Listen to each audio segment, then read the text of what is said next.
Ley 41/2002, de 14 de noviembre, básica reguladora de la autonomía del paciente y de derechos y obligaciones en materia de información y documentación clínica. Juan Carlos y Rey de España. A todos los que la presente vieren y entendieren. Sabed que las Cortes Generales han aprobado y yo vengo en sancionar la siguiente ley. Exposición de motivos. La importancia que tienen los derechos de los pacientes como eje básico de las relaciones clínico-asistenciales se pone de manifiesto al constatar el interés que han demostrado por los mismos casi todas las organizaciones internacionales con competencia en la materia. Ya desde el fin de la Segunda Guerra Mundial, organizaciones como Naciones Unidas, UNESCO o la Organización Mundial de la Salud, o, más recientemente, la Unión Europea o el Consejo de Europa, entre muchas otras, han impulsado declaraciones o, en algún caso, han promulgado normas jurídicas sobre aspectos genéricos o específicos relacionados con esta cuestión. En este sentido, es necesario mencionar la trascendencia de la Declaración Universal de Derechos Humanos, del año 1948, que ha sido el punto de referencia obligado para todos los textos constitucionales promulgados posteriormente o, en el ámbito más estrictamente sanitario, la Declaración sobre la Promoción de los Derechos de los Pacientes en Europa, promovida el año 1994 por la Oficina Regional para Europa de la Organización Mundial de la Salud, aparte de múltiples declaraciones internacionales de mayor o menor alcance e influencia que se han referido a dichas cuestiones. Últimamente, cabe subrayar la relevancia especial del Convenio del Consejo de Europa para la protección de los derechos humanos y la dignidad del ser humano respecto de las aplicaciones de la biología y la medicina, Convenio sobre los Derechos del Hombre y la Biomedicina, suscrito el día 4 de abril de 1997, el cual ha entrado en vigor en el Reino de España el 1 de enero de 2000. Dicho convenio es una iniciativa capital. En efecto, a diferencia de las distintas declaraciones internacionales que lo han precedido, es el primer instrumento internacional con carácter jurídico vinculante para los países que lo suscriben. Su especial valía reside en el hecho de que establece un marco común para la protección de los derechos humanos y la dignidad humana en la aplicación de la biología y la medicina. El convenio trata explícitamente, con detenimiento y extensión, sobre la necesidad de reconocer los derechos de los pacientes, entre los cuales resaltan el derecho a la información, el consentimiento informado y la intimidad de la información relativa a la salud de las personas, persiguiendo el alcance de una armonización de las legislaciones de los diversos países en estas materias. En este sentido, es absolutamente conveniente tener en cuenta el convenio en el momento de abordar el reto de regular cuestiones tan importantes. Es preciso decir, sin embargo, que la regulación del derecho a la protección de la salud, recogido por el artículo 43 de la Constitución de 1978, desde el punto de vista de las cuestiones más estrechamente vinculadas a la condición de sujetos de derechos de las personas usuarias de los servicios sanitarios, es decir, la plasmación de los derechos relativos a la información clínica y la autonomía individual de los pacientes en lo relativo a su salud, ha sido objeto de una regulación básica en el ámbito del Estado, a través de la Ley 14/1986, de 25 de abril, General de Sanidad. De otra parte, esta ley, a pesar de que fija básicamente su atención en el establecimiento y ordenación del sistema sanitario desde un punto de vista organizativo, dedica a esta cuestión diversas previsiones, entre las que destaca la voluntad de humanización de los servicios sanitarios. Así mantiene el máximo respeto a la dignidad de la persona y a la libertad individual, de un lado, y, del otro, declara que la organización sanitaria debe permitir garantizar la salud como derecho inalienable de la población mediante la estructura del Sistema Nacional de Salud, que debe asegurarse en condiciones de escrupuloso respeto a la intimidad personal y a la libertad individual del usuario, garantizando la confidencialidad de la información relacionada con los servicios sanitarios que se prestan y sin ningún tipo de discriminación. A partir de dichas premisas, la presente ley completa las previsiones que la Ley General de Sanidad enunció como principios generales. En este sentido, refuerza y da un trato especial al derecho a la autonomía del paciente. En particular, merece mención especial la regulación sobre instrucciones previas que contempla, de acuerdo con el criterio establecido en el Convenio de Oviedo, los deseos del paciente expresados con anterioridad dentro del ámbito del consentimiento informado. Asimismo, la ley trata con profundidad todo lo referente a la documentación clínica generada en los centros asistenciales, subrayando especialmente la consideración y la concreción de los derechos de los usuarios en este aspecto. en septiembre de 1997, en desarrollo de un convenio de colaboración entre el Consejo General del Poder Judicial y el Ministerio de Sanidad y Consumo, tuvo lugar un seminario conjunto sobre información y documentación clínica, en el que se debatieron los principales aspectos normativos y judiciales en la materia. Al mismo tiempo, se constituyó un grupo de expertos a quienes se encargó la elaboración de unas directrices para el desarrollo futuro de este tema. Este grupo suscribió un dictamen el 26 de noviembre de 1997, que ha sido tenido en cuenta en la elaboración de los principios fundamentales de esta ley. La atención que a estas materias otorgó en su día la Ley General de Sanidad supuso un notable avance, como reflejan, entre otros, sus artículos 9, 10 y 61. Sin embargo, el derecho a la información, como derecho del ciudadano cuando demanda la atención sanitaria, ha sido objeto en los últimos años de diversas matizaciones y ampliaciones por leyes y disposiciones de distinto tipo y rango, que ponen de manifiesto la necesidad de una reforma y actualización de la normativa contenida en la Ley General de Sanidad. Así, la Ley Orgánica 15/1999, de 13 de diciembre, de protección de datos de carácter personal, califica a los datos relativos a la salud de los ciudadanos como datos especialmente protegidos, estableciendo un régimen singularmente riguroso para su obtención, custodia y eventual cesión. Esta defensa de la confidencialidad había sido ya defendida por la Directiva Comunitaria 95/46, de 24 de octubre, en la que, además de reafirmarse la defensa de los derechos y libertades de los ciudadanos europeos, en especial de su intimidad relativa a la información relacionada con su salud, se apunta la presencia de otros intereses generales como los estudios epidemiológicos, las situaciones de riesgo grave para la salud de la colectividad, la investigación y los ensayos clínicos que, cuando estén incluidos en normas de rango de ley, pueden justificar una excepción motivada a los derechos del paciente. Se manifiesta así una concepción comunitaria del derecho a la salud, en la que, junto al interés singular de cada individuo, como destinatario por excelencia de la información relativa a la salud, aparecen también otros agentes y bienes jurídicos referidos a la salud pública, que deben ser considerados, con la relevancia necesaria, en una sociedad democrática avanzada. En esta línea, el Consejo de Europa, en su recomendación de 13 de febrero de 1997, relativa a la protección de los datos médicos, después de afirmar que deben recogerse y procesarse con el consentimiento del afectado, indica que la información puede restringirse si así lo dispone una ley y constituye una medida necesaria por razones de interés general. Todas estas circunstancias aconsejan una adaptación de la Ley General de Sanidad con el objetivo de aclarar la situación jurídica y los derechos y obligaciones de los profesionales sanitarios, de los ciudadanos y de las instituciones sanitarias. Se trata de ofrecer en el terreno de la información y la documentación clínicas las mismas garantías a todos los ciudadanos del Estado, fortaleciendo con ello el derecho a la protección de la salud que reconoce la Constitución. Capítulo y Principios Generales. Artículo 1. Ámbito de aplicación. La presente ley tiene por objeto la regulación de los derechos y obligaciones de los pacientes, usuarios y profesionales, así como de los centros y servicios sanitarios, públicos y privados, en materia de autonomía del paciente y de información y documentación clínica. Artículo 2. Principios básicos. 1. La dignidad de la persona humana, el respeto a la autonomía de su voluntad y a su intimidad orientarán toda la actividad encaminada a obtener, utilizar, archivar, custodiar y transmitir la información y la documentación clínica. 2. Toda actuación en el ámbito de la sanidad requiere, con carácter general, el previo consentimiento de los pacientes o usuarios. El consentimiento, que debe obtenerse después de que el paciente reciba una información adecuada, se hará por escrito en los supuestos previstos en la ley. 3. El paciente o usuario tiene derecho a decidir libremente, después de recibir la información adecuada, entre las opciones clínicas disponibles. 4. Todo paciente o usuario tiene derecho a negarse al tratamiento, excepto en los casos determinados en la ley. Su negativa al tratamiento constará por escrito. 5.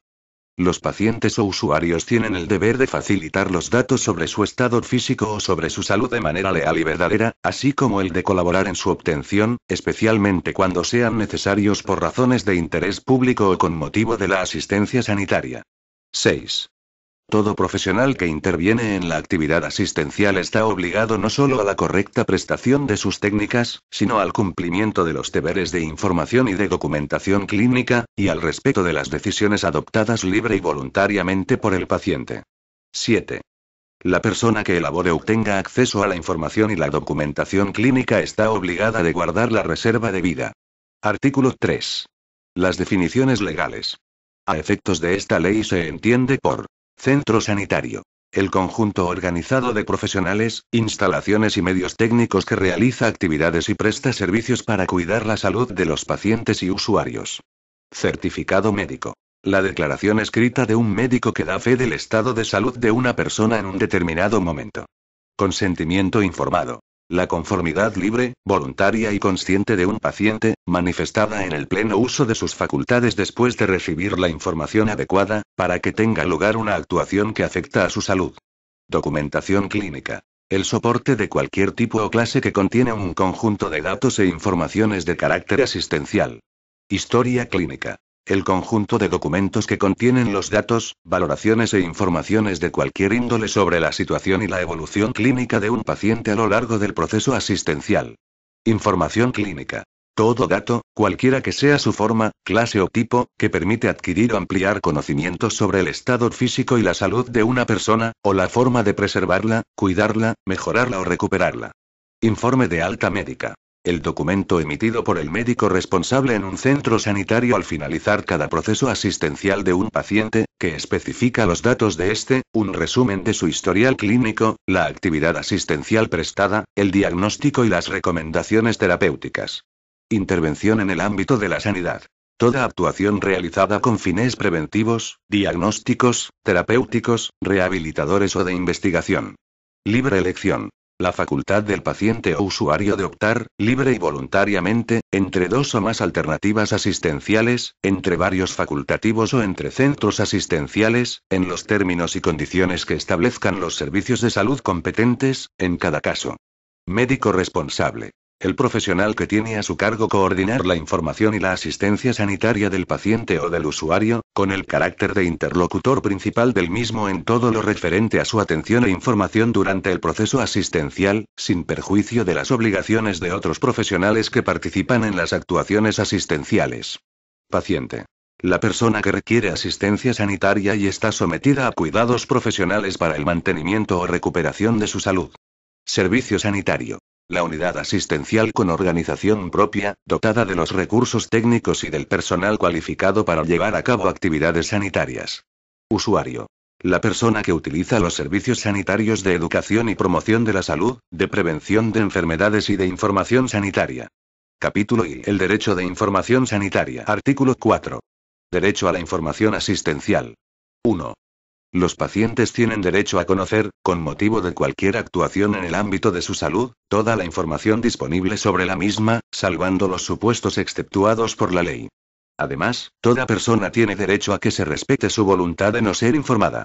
La información, que como regla general se proporcionará verbalmente dejando constancia en la historia clínica, comprende, como mínimo, la finalidad y la naturaleza de cada intervención, sus riesgos y sus consecuencias. 2. La información clínica forma parte de todas las actuaciones asistenciales, será verdadera, se comunicará al paciente de forma comprensible y adecuada a sus necesidades y le ayudará a tomar decisiones de acuerdo con su propia y libre voluntad. 3. El médico responsable del paciente le garantiza el cumplimiento de su derecho a la información. Los profesionales que le atiendan durante el proceso asistencial o le apliquen una técnica o un procedimiento concreto también serán responsables de informarle. Artículo 5. Titular del derecho a la información asistencial. 1. El titular del derecho a la información es el paciente. También serán informadas las personas vinculadas a él, por razones familiares o de hecho, en la medida que el paciente lo permita de manera expresa o tácita. 2. El paciente será informado, incluso en caso de incapacidad, de modo adecuado a sus posibilidades de comprensión, cumpliendo con el deber de informar también a su representante legal. 3. Cuando el paciente, según el criterio del médico que le asiste, carezca de capacidad para entender la información a causa de su estado físico o psíquico, la información se pondrá en conocimiento de las personas vinculadas a él por razones familiares o de hecho. 4. El derecho a la información sanitaria de los pacientes puede limitarse por la existencia acreditada de un estado de necesidad terapéutica. Se entenderá por necesidad terapéutica la facultad del médico para actuar profesionalmente sin informar antes al paciente, cuando por razones objetivas el conocimiento de su propia situación pueda perjudicar su salud de manera grave. Llegado este caso, el médico dejará constancia razonada de las circunstancias en la historia clínica y comunicará su decisión a las personas vinculadas al paciente por razones familiares o de hecho. Artículo 6. Derecho a la información epidemiológica. Los ciudadanos tienen derecho a conocer los problemas sanitarios de la colectividad cuando impliquen un riesgo para la salud pública o para su salud individual, y el derecho a que esta información se difunda en términos verdaderos, comprensibles y adecuados para la protección de la salud, de acuerdo con lo establecido por la ley. Capítulo I. Derecho a la intimidad. Artículo 7. El derecho a la intimidad. 1. Toda persona tiene derecho a que se respete el carácter confidencial de los datos referentes a su salud, y a que nadie pueda acceder a ellos sin previa autorización amparada por la ley. 2. Los centros sanitarios adoptarán las medidas oportunas para garantizar los derechos a que se refiere el apartado anterior, y elaborarán, cuando proceda, las normas y los procedimientos protocolizados que garanticen el acceso legal a los datos de los pacientes. Capítulo I. El respeto de la autonomía del paciente. Artículo 8. Consentimiento informado. 1. Toda actuación en el ámbito de la salud de un paciente necesita el consentimiento libre y voluntario del afectado, una vez que, recibida la información prevista en el artículo 4, haya valorado las opciones propias del caso. 2. El consentimiento será verbal por regla general. Sin embargo, se prestará por escrito en los casos siguientes: intervención quirúrgica, procedimientos diagnósticos y terapéuticos invasores y, en general, aplicación de procedimientos que suponen riesgos o inconvenientes de notoria y previsible repercusión negativa sobre la salud del paciente. 3. El consentimiento escrito del paciente será necesario para cada una de las actuaciones especificadas en el punto anterior de este artículo, dejando a salvo la posibilidad de incorporar anejos y otros datos de carácter general, y tendrá información suficiente sobre el procedimiento de aplicación y sobre sus riesgos. 4. Todo paciente o usuario tiene derecho a ser advertido sobre la posibilidad de utilizar los procedimientos de pronóstico, diagnóstico y terapéuticos que se le apliquen en un proyecto docente o de investigación, que en ningún caso podrá comportar riesgo adicional para su salud. 5. El paciente puede revocar libremente por escrito su consentimiento en cualquier momento. Artículo 9. Límites del consentimiento informado y consentimiento por representación. 1. La renuncia del paciente a recibir información está limitada por el interés de la salud del propio paciente, de terceros, de la colectividad y por las exigencias terapéuticas del caso. Cuando el paciente manifieste expresamente su deseo de no ser informado, se respetará su voluntad haciendo constar su renuncia documentalmente, sin perjuicio de la obtención de su consentimiento previo para la intervención. 2. Los facultativos podrán llevar a cabo las intervenciones clínicas indispensables en favor de la salud del paciente, sin necesidad de contar con su consentimiento, en los siguientes casos. A. Cuando existe riesgo para la salud pública a causa de razones sanitarias establecidas por la ley. En todo caso, una vez adoptadas las medidas pertinentes, de conformidad con lo establecido en la Ley Orgánica 3/1986, se comunicarán a la autoridad judicial en el plazo máximo de 24 horas siempre que dispongan el internamiento obligatorio de personas. B. Cuando existe riesgo inmediato grave para la integridad física o psíquica del enfermo y no es posible conseguir su autorización, consultando, cuando las circunstancias lo permitan, a sus familiares o a las personas vinculadas de hecho a él. 3. Se otorgará el consentimiento por representación en los siguientes supuestos. A. Cuando el paciente no sea capaz de tomar decisiones, a criterio del médico responsable de la asistencia, o su estado físico o psíquico no le permita hacerse cargo de su situación. Si el paciente carece de representante legal, el consentimiento lo prestarán las personas vinculadas a él por razones familiares o de hecho. B. Cuando el paciente tenga la capacidad modificada judicialmente y así conste en la sentencia. C. Cuando el paciente menor de edad no sea capaz intelectual ni emocionalmente de comprender el alcance de la intervención. En este caso, el consentimiento lo dará el representante legal del menor, después de haber escuchado su opinión, conforme a lo dispuesto en el artículo 9 de la Ley Orgánica 1/1996, de 15 de enero, de protección jurídica del menor. 4. Cuando se trate de menores emancipados o mayores de 16 años que no se encuentren en los supuestos B y C del apartado anterior, no cabe prestar el consentimiento por representación. No obstante lo dispuesto en el párrafo anterior, cuando se trate de una actuación de grave riesgo para la vida o salud del menor, según el criterio del facultativo, el consentimiento lo prestará el representante legal del menor, una vez oída y tenida en cuenta la opinión del mismo. 5. La práctica de ensayos clínicos y la práctica de técnicas de reproducción humana asistida se rigen por lo establecido con carácter general sobre la mayoría de edad y por las disposiciones especiales de aplicación. Para la interrupción voluntaria del embarazo de menores de edad o personas con capacidad modificada judicialmente será preciso, además de su manifestación de voluntad, el consentimiento expreso de sus representantes legales. En este caso, los conflictos que surjan en cuanto a la prestación del consentimiento por parte de los representantes legales, se resolverán de conformidad con lo dispuesto en el Código Civil. 6. En los casos en los que el consentimiento haya de otorgarlo el representante legal o las personas vinculadas por razones familiares o de hecho en cualquiera de los supuestos descritos en los apartados 3 a 5, la decisión deberá adoptarse atendiendo siempre al mayor beneficio para la vida o salud del paciente. Aquellas decisiones que sean contrarias a dichos intereses deberán ponerse en conocimiento de la autoridad judicial, directamente o a través del Ministerio Fiscal, para que adopte la resolución correspondiente, salvo que, por razones de urgencia, no fuera posible recabar la autorización judicial, en cuyo caso los profesionales sanitarios adoptarán las medidas necesarias en salvaguarda de la vida o salud del paciente, amparados por las causas de justificación de cumplimiento de un deber y de estado de necesidad. 7. La prestación del consentimiento por representación será adecuada a las circunstancias y proporcionada a las necesidades que haya que atender, siempre en favor del paciente y con respeto a su dignidad personal. El paciente participará en la medida de lo posible en la toma de decisiones a lo largo del proceso sanitario. Si el paciente es una persona con discapacidad, se le ofrecerán las medidas de apoyo pertinentes, incluida la información en formatos adecuados, siguiendo las reglas marcadas por el principio del diseño para todos de manera que resulten accesibles y comprensibles a las personas con discapacidad, para favorecer que pueda prestar por sí su consentimiento. Artículo 10. Condiciones de la información y consentimiento por escrito. 1. El facultativo proporcionará al paciente, antes de recabar su consentimiento escrito, la información básica siguiente. A. Las consecuencias relevantes o de importancia que la intervención origina con seguridad. B. Los riesgos relacionados con las circunstancias personales o profesionales del paciente.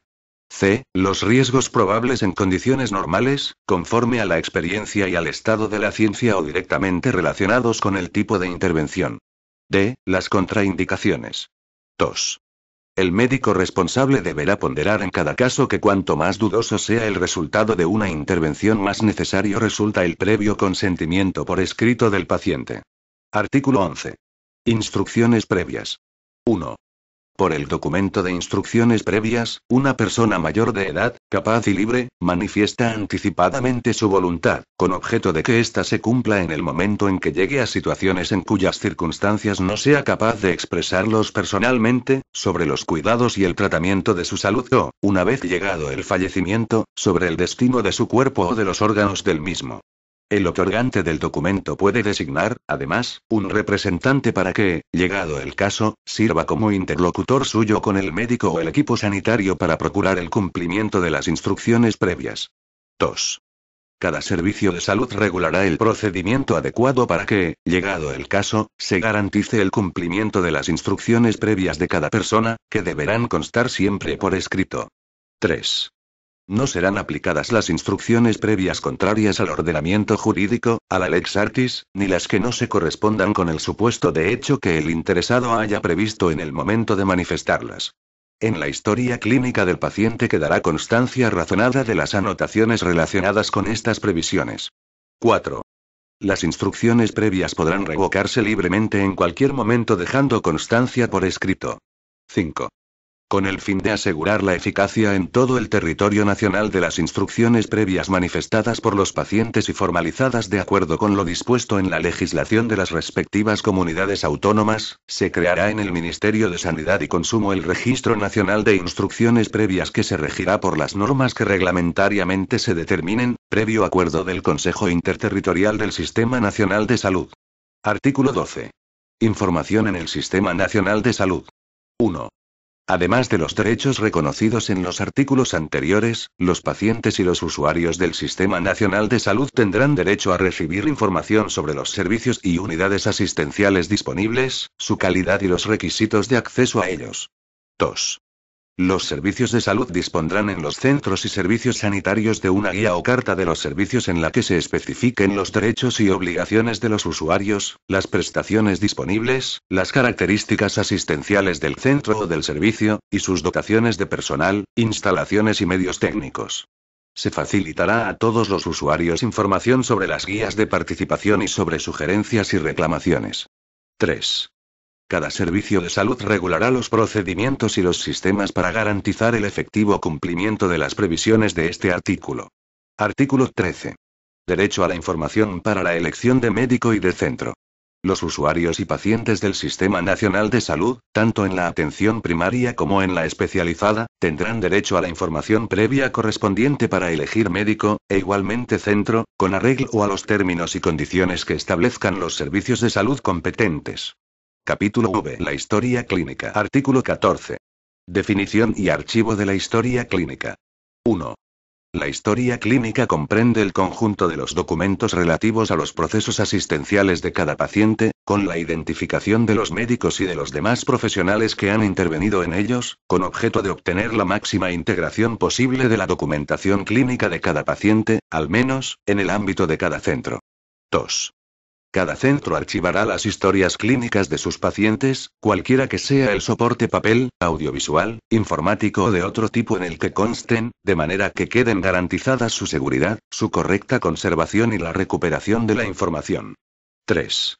Las administraciones sanitarias establecerán los mecanismos que garanticen la autenticidad del contenido de la historia clínica y de los cambios operados en ella, así como la posibilidad de su reproducción futura. 4. Las comunidades autónomas aprobarán las disposiciones necesarias para que los centros sanitarios puedan adoptar las medidas técnicas y organizativas adecuadas para archivar y proteger las historias clínicas y evitar su destrucción o su pérdida accidental. Artículo 15. Contenido de la historia clínica de cada paciente. 1. La historia clínica incorporará la información que se considere trascendental para el conocimiento veraz y actualizado del estado de salud del paciente. Todo paciente o usuario tiene derecho a que quede constancia, por escrito o en el soporte técnico más adecuado, de la información obtenida en todos sus procesos asistenciales, realizados por el servicio de salud tanto en el ámbito de atención primaria como de atención especializada. 2. La historia clínica tendrá como fin principal facilitar la asistencia sanitaria, dejando constancia de todos aquellos datos que, bajo criterio médico, permitan el conocimiento veraz y actualizado del estado de salud. El contenido mínimo de la historia clínica será el siguiente. A. La documentación relativa a la hoja clínico-estadística.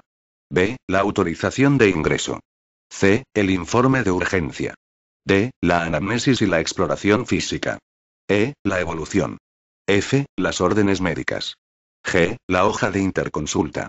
H. Los informes de exploraciones complementarias. I. El consentimiento informado. J. El informe de anestesia. K. El informe de quirófano o de registro del parto. L. El informe de anatomía patológica. M. La evolución y planificación de cuidados de enfermería. N. La aplicación terapéutica de enfermería. Ñ. El gráfico de constantes. O. El informe clínico de alta. Los párrafos B, C, I, J, K, L, Ñ y O solo serán exigibles en la cumplimentación de la historia clínica cuando se trate de procesos de hospitalización o así se disponga. 3. Cuando se trate del nacimiento, la historia clínica incorporará, además de la información a la que hace referencia este apartado, los resultados de las pruebas biométricas, médicas o analíticas que resulten, en su caso, necesarias para determinar el vínculo de filiación con la madre, en los términos que se establezcan reglamentariamente. 4. La historia clínica se llevará con criterios de unidad y de integración, en cada institución asistencial como mínimo, para facilitar el mejor y más oportuno conocimiento por los facultativos de los datos de un determinado paciente en cada proceso asistencial. Artículo 16. Usos de la historia clínica. 1. La historia clínica es un instrumento destinado fundamentalmente a garantizar una asistencia adecuada al paciente. Los profesionales asistenciales del centro que realizan el diagnóstico o el tratamiento del paciente tienen acceso a la historia clínica de este como instrumento fundamental para su adecuada asistencia. 2. Cada centro establecerá los métodos que posibiliten en todo momento el acceso a la historia clínica de cada paciente por los profesionales que le asisten. 3. El acceso a la historia clínica con fines judiciales, epidemiológicos, de salud pública, de investigación o de docencia, se rige por lo dispuesto en la Ley Orgánica 15.1999, de 13 de diciembre, de protección de datos de carácter personal, y en la Ley 14.1986, de 25 de abril, General de Sanidad, y demás normas de aplicación en cada caso. El acceso a la historia clínica con estos fines obliga a preservar los datos de identificación personal del paciente, separados de los de carácter clínico asistencial, de manera que, como regla general, quede asegurado el anonimato, salvo que el propio paciente haya dado su consentimiento para no separarlos. Se exceptúan los supuestos de investigación de la autoridad judicial en los que se considere imprescindible la unificación de los datos identificativos con los clínico-asistenciales, en los cuales se estará a lo que dispongan los jueces y tribunales en el proceso correspondiente. El acceso a los datos y documentos de la historia clínica queda limitado estrictamente a los fines específicos de cada caso. Cuando ello sea necesario para la prevención de un riesgo o peligro grave para la salud de la población, las administraciones sanitarias a las que se refiere la Ley 33/2011, General de Salud Pública, podrán acceder a los datos identificativos de los pacientes por razones epidemiológicas o de protección de la salud pública. El acceso habrá de realizarse, en todo caso, por un profesional sanitario sujeto al secreto profesional o por otra persona sujeta, asimismo, a una obligación equivalente de secreto, previa motivación por parte de la administración que solicitase el acceso a los datos. 4. El personal de administración y gestión de los centros sanitarios solo puede acceder a los datos de la historia clínica relacionados con sus propias funciones. 5. El personal sanitario debidamente acreditado que ejerza funciones de inspección, evaluación, acreditación y planificación, tiene acceso a las historias clínicas en el cumplimiento de sus funciones de comprobación de la calidad de la asistencia, el respeto de los derechos del paciente o cualquier otra obligación del centro en relación con los pacientes y usuarios o la propia administración sanitaria. 6. El personal que accede a los datos de la historia clínica en el ejercicio de sus funciones queda sujeto al deber de secreto. 7. Las comunidades autónomas regularán el procedimiento para que quede constancia del acceso a la historia clínica y de su uso. Artículo 17. La conservación de la documentación clínica. 1. Los centros sanitarios tienen la obligación de conservar la documentación clínica en condiciones que garanticen su correcto mantenimiento y seguridad, aunque no necesariamente en el soporte original, para la debida asistencia al paciente durante el tiempo adecuado a cada caso y, como mínimo, 5 años contados desde la fecha del alta de cada proceso asistencial. No obstante, los datos de la historia clínica relacionados con el nacimiento del paciente, incluidos los resultados de las pruebas biométricas, médicas o analíticas que en su caso resulten necesarias para determinar el vínculo de filiación con la madre, no se destruirán, trasladándose una vez conocido el fallecimiento del paciente, a los archivos definitivos de la administración correspondiente, donde se conservarán con las debidas medidas de seguridad a los efectos de la legislación de protección de datos. 2. La documentación clínica también se conservará a efectos judiciales de conformidad con la legislación vigente. Se conservará, asimismo, cuando existan razones epidemiológicas, de investigación o de organización y funcionamiento del Sistema Nacional de Salud. Su tratamiento se hará de forma que se evite en lo posible la identificación de las personas afectadas.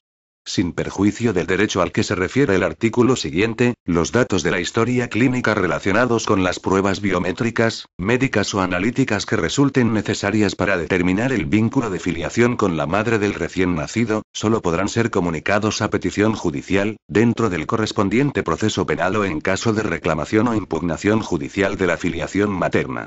3. Los profesionales sanitarios tienen el deber de cooperar en la creación y el mantenimiento de una documentación clínica ordenada y secuencial del proceso asistencial de los pacientes. 4. La gestión de la historia clínica por los centros con pacientes hospitalizados, o por los que atiendan a un número suficiente de pacientes bajo cualquier otra modalidad asistencial, según el criterio de los servicios de salud, se realizará a través de la Unidad de Admisión y Documentación Clínica, encargada de integrar en un solo archivo las historias clínicas. La custodia de dichas historias clínicas estará bajo la responsabilidad de la dirección del centro sanitario. 5. Los profesionales sanitarios que desarrollen su actividad de manera individual son responsables de la gestión y de la custodia de la documentación asistencial que generen. 6. Son de aplicación a la documentación clínica las medidas técnicas de seguridad establecidas por la legislación reguladora de la conservación de los ficheros que contienen datos de carácter personal y, en general, por la Ley Orgánica 15.1999, de protección de datos de carácter personal. Artículo 18. Derechos de acceso a la historia clínica. 1. El paciente tiene el derecho de acceso, con las reservas señaladas en el apartado 3 de este artículo, a la documentación de la historia clínica y a obtener copia de los datos que figuran en ella. Los centros sanitarios regularán el procedimiento que garantice la observancia de estos derechos. 2. El derecho de acceso del paciente a la historia clínica puede ejercerse también por representación debidamente acreditada. 3. El derecho al acceso del paciente a la documentación de la historia clínica no puede ejercitarse en perjuicio del derecho de terceras personas a la confidencialidad de los datos que constan en ella recogidos en interés terapéutico del paciente, ni en perjuicio del derecho de los profesionales participantes en su elaboración, los cuales pueden oponer al derecho de acceso la reserva de sus anotaciones subjetivas. 4. Los centros sanitarios y los facultativos de ejercicio individual solo facilitarán el acceso a la historia clínica de los pacientes fallecidos a las personas vinculadas a él, por razones familiares o de hecho, salvo que el fallecido lo hubiese prohibido expresamente y así se acredite. En cualquier caso, el acceso de un tercero a la historia clínica motivado por un riesgo para su salud se limitará a los datos pertinentes. No se facilitará información que afecte a la intimidad del fallecido ni a las anotaciones subjetivas de los profesionales, ni que perjudique a terceros. Artículo 19. Derechos relacionados con la custodia de la historia clínica. El paciente tiene derecho a que los centros sanitarios establezcan un mecanismo de custodia activa y diligente de las historias clínicas. Dicha custodia permitirá la recogida, la integración, la recuperación y la comunicación de la información sometida al principio de confidencialidad con arreglo a lo establecido por el artículo 16 de la presente ley. Capítulo B. Informe de alta y otra documentación clínica. Artículo 20. Informe de alta. Todo paciente, familiar o persona vinculada a él, en su caso, tendrá el derecho a recibir del centro o servicio sanitario, una vez finalizado el proceso asistencial, un informe de alta con los contenidos mínimos que determina el artículo 3. Las características, requisitos y condiciones de los informes de alta se determinarán reglamentariamente por las administraciones sanitarias autonómicas. Artículo 21. El alta del paciente. 1. En caso de no aceptar el tratamiento prescrito, se propondrá al paciente o usuario la firma del alta voluntaria. Si no la firmara, la dirección del centro sanitario, a propuesta del médico responsable, podrá disponer el alta forzosa en las condiciones reguladas por la ley. El hecho de no aceptar el tratamiento prescrito no dará lugar al alta forzosa cuando existan tratamientos alternativos, aunque tengan carácter paliativo, siempre que los preste el centro sanitario y el paciente acepte recibirlos. Estas circunstancias quedarán debidamente documentadas. 2. En el caso de que el paciente no acepte el alta, la dirección del centro, previa comprobación del informe clínico correspondiente, oirá al paciente y, si persiste en su negativa, lo pondrá en conocimiento del juez para que confirme o revoque la decisión. Artículo 22. Emisión de certificados médicos. Todo paciente o usuario tiene derecho a que se le faciliten los certificados acreditativos de su estado de salud. Estos serán gratuitos cuando así lo establezca una disposición legal o reglamentaria. Artículo 23. Obligaciones profesionales de información técnica, estadística y administrativa. Los profesionales sanitarios, además de las obligaciones señaladas en materia de información clínica, tienen el deber de cumplimentar los protocolos, registros, informes, estadísticas y demás documentación asistencial o administrativa, que guarden relación con los procesos clínicos en los que intervienen, y los que requieran los centros o servicios de salud competentes y las autoridades sanitarias, comprendidos los relacionados con la investigación médica y la información epidemiológica. Disposición adicional primera. Carácter de legislación básica. Esta ley tiene la condición de básica, de conformidad con lo establecido en el artículo 149, 1, 1 y 16 de la Constitución. El Estado y las comunidades autónomas adoptarán, en el ámbito de sus respectivas competencias, las medidas necesarias para la efectividad de esta ley. Disposición adicional segunda. Aplicación supletoria. Las normas de esta ley relativas a la información asistencial, la información para el ejercicio de la libertad de elección de médico y de centro, el consentimiento informado del paciente y la documentación clínica, serán de aplicación supletoria en los proyectos de investigación médica, en los procesos de extracción y trasplante de órganos, en los de aplicación de técnicas de reproducción humana asistida y en los que carezcan de regulación especial. Disposición adicional tercera. Coordinación de las historias clínicas.